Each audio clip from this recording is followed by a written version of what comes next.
قبیلہ زبید کا ایک شخص مکے آیا، زبیدی۔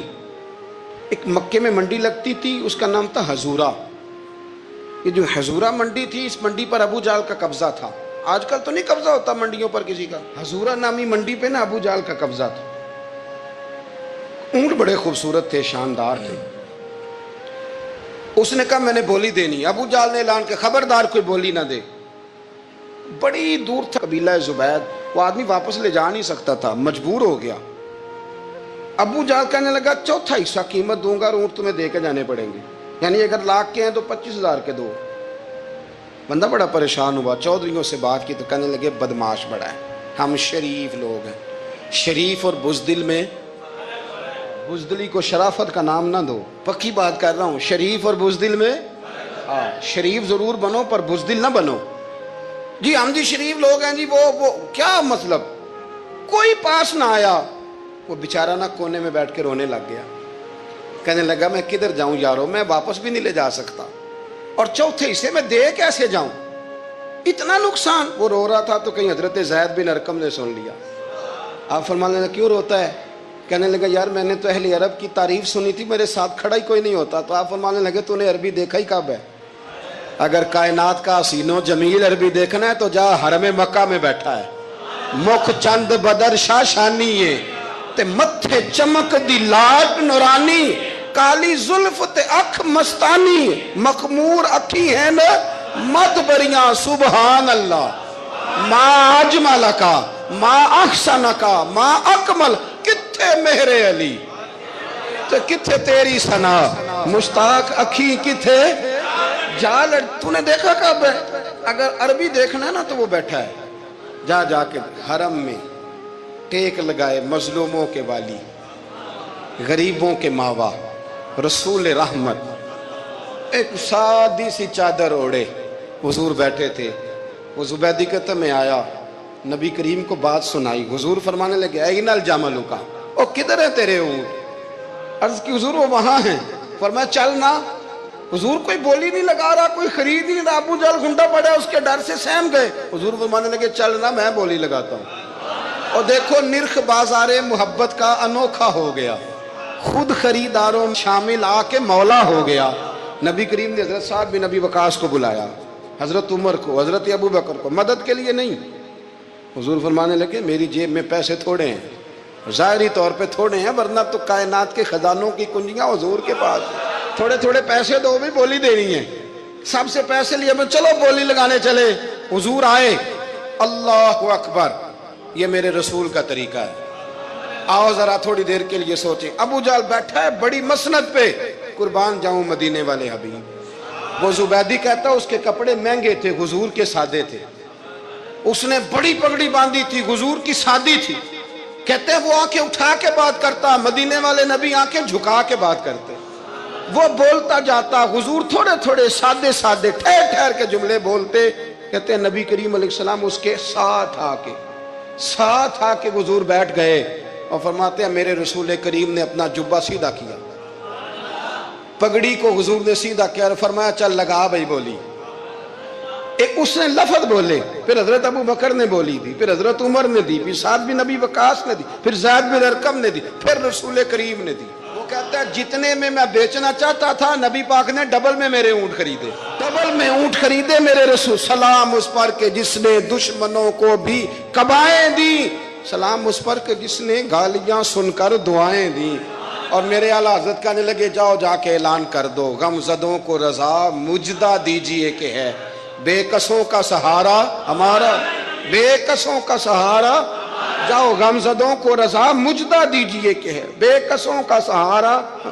رسول کریم صلی اللہ علیہ وسلم نے نا خریدا مال، اور حضور سید عالم وہاں سے نکلے، اور نکلتے وقت حضور فرمانے لگے ابو جہل تیری آج شکایت آئی ہے، آج کے بعد نہ آئے، مکہ سارا اس کے ساتھ ہے، حضور کی مخالفت ہو رہی ہے، 40 لوگ ہیں صرف کلمہ پڑھتے، اور دین کا کام دار ارقم میں قید ہو کے کرنا پڑتا ہے، لیکن جب ظالم کے خلاف نکلے ہیں تو پھر دار ارقم میں بند ہو کے نہیں، پھر میدان میں نکلے اور فرمایا آج کے بعد تیری شکایت نہ آئے۔ کہنے لگا جی بالکل نہیں آئے گی۔ میں آپ کو موقع نہیں دوں گا. حضور چلے گئے تو پیچھے سارے کافر اس کے گرد اکٹھے ہو گئے, کہنے لگے ہم پہ تو بڑا روب ڈالتا ہے, اب تجھے کیا ہوا, پانی پانی ہو گیا, تو کیا کون سا سانپ سونگ گیا, بولا ہی نہیں. کہنے لگا مجھے لات و منات کی قسم, جب مصطفیٰ کریم میرے پاس آئے تو ان کے ساتھ ایسی ایسی طاقتیں تھیں, نیزے تھے, برچیاں تھیں, بھالے تھے, مجھے لگتا تھا میں نے سی کی تو میرے ٹکڑے ٹکڑے کر دے. کہنے لگے جا پاگل ہو گیا, ان کے پاس تو چھڑی بھی کوئی نہیں تھی, وہ تو خالی ہاتھ ہیں, بکواس کرتا ہے, کچھ بھی نہیں تھا. کہنے لگا مانو نہ مانو, ان کے پاس بڑا کچھ تھا. اور اگلی بات جو اس نے کی وہ تاریخ میں محفوظ ہے, وہ تاریخ میں محفوظ ہے, وہ تاریخ میں محفوظ ہے, وہ تاریخ کا حصہ ہے. ابو جہل کہنے لگا اٹھتے ہی کہ مجھے لگتا ہے جب تک محمد ابن عبداللہ موجود ہیں یہ ہمیں ظلم نہیں کرنے دیں گے, یہ ہمیں کوئی زیادتی کرنے, تاریخ میں محفوظ ہے جملہ ابو جہل کا. کہنے لگا جب تک یہ موجود ہے ہمیں کوئی زیادتی کرنے. حضرت فرمایا کرتے تھے زندہ نبی کے ماننے والوں زندہ بن کے زندگی گزارو. زندگی زندہ دلی کا نام ہے, مردہ دل کیا خاک جیا کرتے. جو قومیں سر اٹھا کے جیتی ہیں وہ زندہ ہوتی ہیں. اس لیے اپنی زندگی میں حق خود اختیاری پیدا کریں, جینا سیکھیں, لڑنا سیکھیں, میدان میں رہنا سیکھیں. سہم سہم کے وقت نہیں گزرے گا, ظلم سہنے سے بھی ظالم کی مدد ہوتی ہے. لہٰذا حق لینا سیکھیں, حق پر کھڑے ہونا سیکھیں, اپنے مزاج میں یہ باتیں پیدا کریں. مجھے خاتون نے پوچھا, میرا بھائی کہتا ہے حصہ لے لے پھر میرے مرے کا منہ نہ دیکھنا. میں کہا پتر تو حصہ لائے نہ منہ ویکھی ہودا, کوئی ضرورت نہیں, منہ ایسے ظالم کا منہ ویسے بھی نہیں دیکھنا چاہیے جو بہنوں کا حصہ کھا جائے. میں نے کہا تو منہ دیکھنے کی کوئی ضرورت, یہ کوئی بلیک میلنگ ہے. ابا کہتا ہے حصہ لے لو منہ نہ دیکھنا. میں کہا بالکل نہ ویکھی, تو بلکہ آنکھ میں ویکھنا بھی نہیں چاہتی, تو ادھر رکھ, اللہ رسول نے مقرر کیا میرا حصہ. کیا فلسفہ ہے ہمارا, جو بات غلط ہے اس پہ لوگوں کو بلیک میل کرتے ہو. جائز بات پہ ڈٹنا سیکھو. آپ جب ڈٹ جاتے ہیں نا تو پھر اللہ مدد کرتا ہے, پھر اللہ تتنزل علیہم الملائکہ, پھر اللہ فرشتے بھی نازل کرتا ہے. حضور نے فرمایا جو جان کی حفاظت کرتے مر گیا وہ بھی شہید, جو مال کی حفاظت کرتے مر گیا وہ بھی شہید, جو دین کی حفاظت کرتے مر گیا وہ بھی, جو خاندان کی, اپنے گھر کی, اپنے بچوں کی حفاظت کرتے مر گیا وہ بھی. اتنا بڑا درجہ حضور نے بیان کر دیا ہے.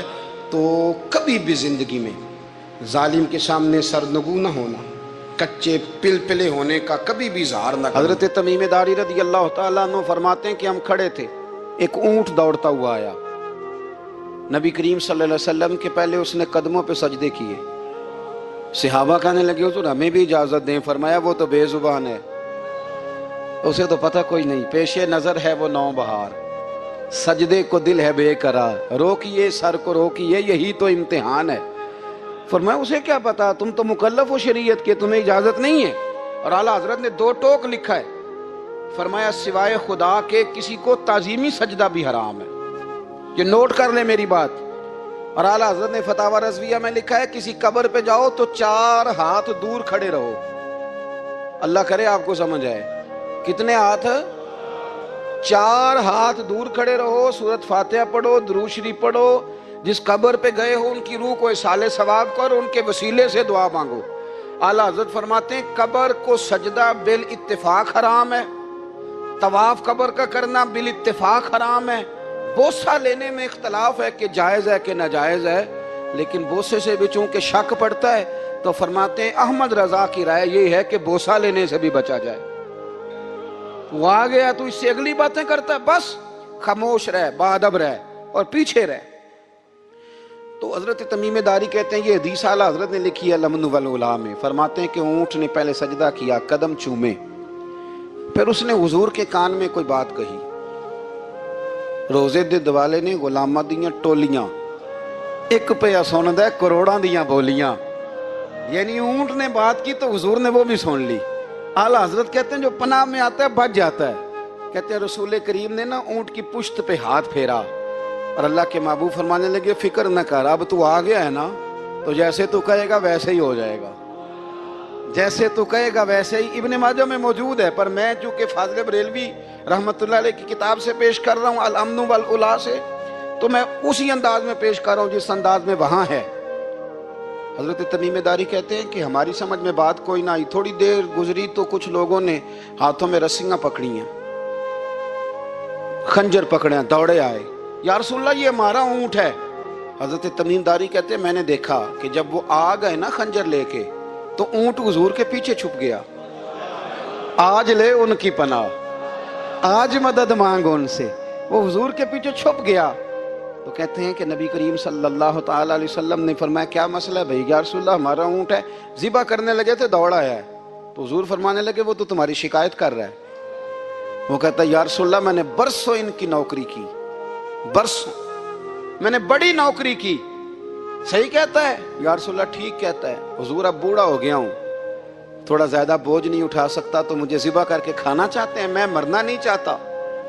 نبی کریم فرمانے لگے اچھے لوگ یہ صلہ دیتے ہیں؟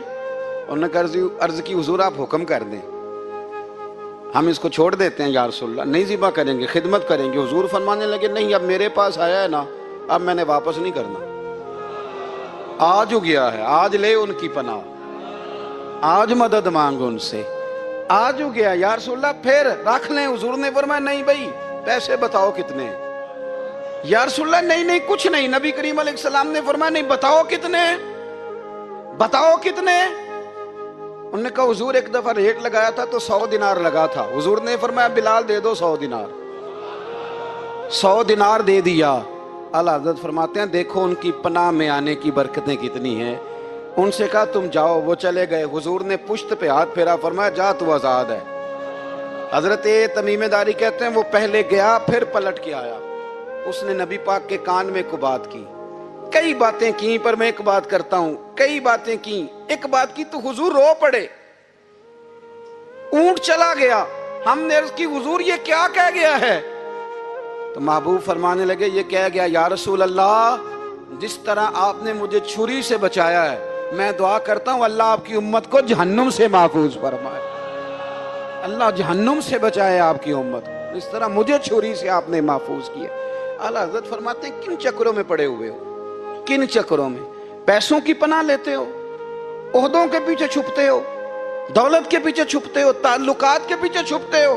فرمایا مصیبت آئے گی تو یہ سارے ہٹ جائیں گے، اگر پناہ لینی ہے تو مدینے والے محبوب کی پناہ لو، دروازہ رسول پہ آؤ، نبی کریم کی بارگاہ میں جھکو، حضور سے پیار کرو۔ اعلیٰ حضرت فرماتے ہیں محبوب کا ادب کرو، رسول اللہ کی غلامی کرو۔ فرماتے ہیں پھر کے گلی گلی تباہ، ٹھوکریں سب کی کھائے کیوں، دل کو جو عقل دے خدا تو تیری گلی سے جائے کیوں۔ اور فرمانے لگے جان ہے عشق مصطفیٰ، روز فزوں کرے خدا، جس کو ہو درد کا مزہ وہ ناز دوا اٹھائے کیوں، جس کو ہو درد کا مزہ وہ ناز دوا اٹھائے کیوں۔ انہوں نے محبوب کریم کی محبت کا پیغام دیا، صحابہ کی محبت کا، بولیے صحابہ کی محبت کا پوری کتاب لکھی حضرت صدیق اکبر جناب عمر کے فضائل پر۔ اور مزے کی بات یہ ہے کہ اعلیٰ حضرت نے نا اردو شاعروں میں سے کسی کو توفیق نہیں ہوئی حضور کو شہنشاہ کہنے کی، اعلیٰ حضرت نے کہا میرے نبی شہنشاہ ہیں۔ دلیل کیا دی؟ فرمانے لگے پڑھو ترمذی، حضور نے فرمایا میرے 2 وزیر زمینوں میں ہیں 2 آسمانوں میں، زمین کے 2 وزیروں کے نام ابو بکر اور عمر ہیں، آسمان کے 2 وزیر ہیں جبریل اور میکائیل۔ اعلیٰ حضرت کہنے لگے حضور وزیر تو کسی شہنشاہ کے ہی ہوتے ہیں، پھر کہہ لو نا شہنشاہ۔ تو پھر فرمانے لگے حاجیو آؤ شہنشاہ کا روضہ دیکھو، حاجیو آؤ شہنشاہ کا روضہ دیکھو، کعبہ تو دیکھ چکے اب کعبے کا بھی کعبہ دیکھو، کعبہ تو دیکھ چکے اب کعبے کا بھی، غور سے سن تو رضا کعبے سے بھی آتی ہے صدا، میری آنکھوں سے میرے پیارے کا روضہ دیکھو۔ اعلیٰ حضرت نے ساری زندگی اور صحابہ کرام کی بات کی، اہل بیت کی بات کی، اولیاء کی بات کی، صوفیاء کی بات کی، دفاع کیا سب کا، سب کے شانوں میں لکھا، امت کو بتلایا کہ اپنے بزرگوں سے جڑے رہو گے تو بچے رہو گے۔ اعلیٰ حضرت نے طنز کرنے سے، تنقید کرنے سے، بلا وجہ غلطیاں نکالنے سے اور ایک دوسرے پر لان تان کرنے سے ہمیں بچنے کو کہا۔ اعلیٰ حضرت فرماتے ہیں کوئی علم اگر آ جائے نا تو اس کا معنی یہ نہیں کہ سب کو جاہل سمجھ لینا چاہیے۔ سمجھ آ رہی ہے میری بات کی؟ ہم جس شعبے میں بھی ہوتے ہیں نا سامنے والے کو ان پڑھ ہی سمجھتے ہیں۔ مولویوں کے بارے میں بعض لوگوں کا خیال ہے کہ یہ پتہ نہیں کون سی مخلوق ہے، ان کو کیا پتا دنیا داری کا۔ میں صحیح کہہ رہا ہوں، اسی طرح جو میرے شعبے سے تعلق رکھنے والے لوگ ہیں وہ کہتے ہیں شاید سارے تاجر 2 نمبر طریقے سے ہی مال کماتے ہیں. یہ ہو نہیں سکتا، ایسا ہو نہیں سکتا. ہمیں نا دوسروں کی اہمیت کی خبر رکھنی چاہیے. ہم ایک دوسرے سے پیار، ہم طنز کرتے ہیں، تنقید کرتے ہیں. فاضل بریلوی منع کرتے تھے. آپ فرماتے یہ طریقہ درست. ہم جب غلطیاں نکالنے پہ جاتے ہیں تو معاذ اللہ اتنا اوپر بن جاتے ہیں کہ معاذ اللہ ثم معاذ اللہ اللہ رسول تک پہنچ جاتے ہیں. اعلیٰ حضرت کے زمانے میں ایک شخص نے کہہ دیا نبی پاک کا خیال آئے تو نماز ٹوٹ جاتی ہے. عقل ہے نا جی، جہاں مرضی لے جاؤ. وہ کہنے لگا جی میں نے خالص اللہ کے لیے پڑھنی ہے نا فلسفہ عجیب. نبی پاک کا خیال آئے تو نماز ہے. اعلیٰ حضرت فرمانے لگے تو بڑا ہی پاگل ہے. جب تو کہے گا السلام علیکہ ایھا النبی، خیال آئے گا کہ نہیں؟ فرمانے لگے تو بڑا ہی نادان ہے.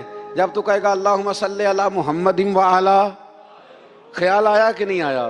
فرمانے لگے تو نبی پاک کی بات کرتا ہے، نماز میں تو ابا اماں کا بھی خیال آتا ہے. ربنا اغفر لی ولوالدیّ. فرمانے لگے ربے کے خیال سے نہیں ٹوٹتی تو مدینے والے کے خیال سے کیسے ٹوٹ گئی؟